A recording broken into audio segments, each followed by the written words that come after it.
Hi friends, welcome to you and I creation.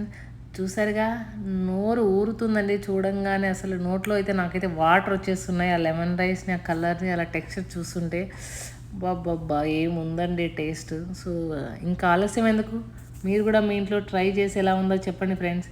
చూసారుగా, ఈ ingredients అందరూ ప్రతి ఒక్కరు కామన్గా యూజ్ చేశారు. మేము ఇక్కడ కొత్తగా వాడిందంటే క్యాష్యూస్ అండి. కొంతమంది క్యాష్యూస్ యూజ్ చేసుకోరు, ఎందుకంటే మరి మేబీ వాళ్ళకు తెలియదు వాటి టేస్ట్ ఎలా ఉంటుందో. ఆ కాంబినేషన్ ఉంటుంది చూసారా, చాలా బాగుంటుందండి. క్యాష్యూస్, గ్రౌండ్ నట్స్, అది కూడా క్రిస్పీగా ఉండాలండి. చాలా అంటే చాలా క్రిస్పీగా ఉండాలి. అవి క్రిస్పీ అంటే మొత్తం నల్లబొగ్గు చేసేటంలో, నల్లబొగ్గు కాదు, జస్ట్ గోల్డెన్ కలర్లో ఉండాలి మనకు. ఇక్కడ చూపించానుగా, నేనైతే లో ఫ్లేమ్లో కుక్ చేస్తున్నాను. లో ఫ్లేమ్లో కుక్ చేస్తేనే మీకు ఆ క్రిస్పీగా వస్తాయి. మీరు ఏదో హడావిడిగా చేశారనుకోండి, అది కలర్ అయితే చేంజ్ అవుతుంది కానీ మీకు క్రిస్పీగా రాదు. సో చూసారుగా, ఇవన్నీ యాడ్ చేసుకొని లో ఫ్లేమ్లో కుక్ చేసుకొని అన్నీ ఒక బౌల్లోకి సర్వ్ చేసుకొని, ఇప్పుడు ముందుగా కట్ చేసుకున్న గ్రీన్ చిల్లీ, కొంచెం కరివేపాకు.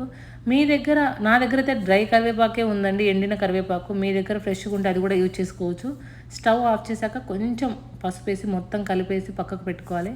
ఇప్పుడు ముందుగా మనము రైస్ని అయితే నేను చల్లరిచి ఒక బౌల్లో ఉంచానండి. దాని మీద సరిపడా సాల్ట్, లెమన్ జ్యూస్ యాడ్ చేశాను.